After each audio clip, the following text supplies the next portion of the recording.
প্রত্যেকদিন ডেকে ডেকে বলেন, ক্বালা রাসূলুল্লাহ সাল্লাল্লাহু আলাইহি ওয়াসাল্লাম ইন্নাল কবরা ইয়াকুলু কুল্লু ইয়াউমিন। কবর প্রত্যেকদিন ডাকে, একদিন নয়। ইয়াউমিন বলেছেন, কুল্লা ইয়াউমিন, প্রত্যেকদিন কবর কি করে ডাকে। কি করে? জবাব দিতে হবে। কি করে? কাদেরকে ডাকে? আমাদেরকে ডাকে নাকি পশু পাখিদেরকে ডাকে? মানুষদেরকে ডাকে। কবরে কি মানুষ যায় নাকি পশু পাখি যায়? মানুষ যায়। তো মানুষ যেহেতু যায়, এখানে বলা হচ্ছে ইয়াকুলু কুল্লা ইয়াউমিন, কবর ডাকে। আনা বাইতুল গুরবা, কবর কি বলেন? আনা বাইতুল ওয়াহাদা, কবর বলছে, খবর আমি এমন একটা খবর যেখানে তোমাকে সাথী সঙ্গী ছাড়া, বন্ধু বান্ধব ছাড়া একা থাকতে হবে। তো কবরে কি আমরা একা থাকি নাকি সন্তান মারা গেলে বাবাও থাকে, ভাই মারা গেলে ভাই থাকে? তাহলে বুঝে নিলাম আমরা কবরে একা থাকতে হবে। এরপরে বলল আনা বাইতুত তুরাব, এরপরে বলা হলো আমি খবর কিন্তু মাটির জায়গা। এখানে পাথর দিয়ে লাভ নাই, স্বর্ণ দিয়ে লাভ নাই। কবর নিজে বলছে আমি মাটির জায়গা, আমি মাটি। এরপরে বলল আনা বাইতুদ দুর, আমি কবর, এই কবরের মধ্যে কীট পতঙ্গা, পোকামাকড়, সাপ বিচ্ছু আছে।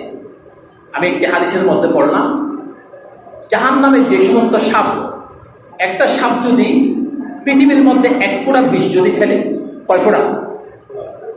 কয় ফোঁটা? 1 ফোঁটা। বলছে দুনিয়ার তামাম পৃথিবীর মধ্যে যত গাছগাছালি যা কিছু আছে সব কিছু মারা যাবে এই বিষাক্ত সাপের এক কামড়ে।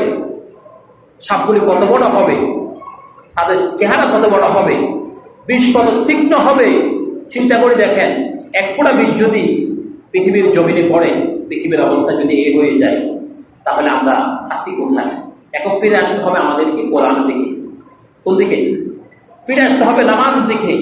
তো নামাজের দিকে যদি ফিরে আসি, নামাজ 1 কাতার হয় ফজরের নামাজে, জুমার দিনে কিছু হয়, সুন্নত না পড়ে চলে যায়।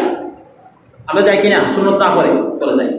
সুন্নত না পড়ে চলে গেলে নামাজ আদায় হবে নাকি অসম্পূর্ণ থাকবে? তা আমরা কি নামাজ পড়ার জন্য এসেছি?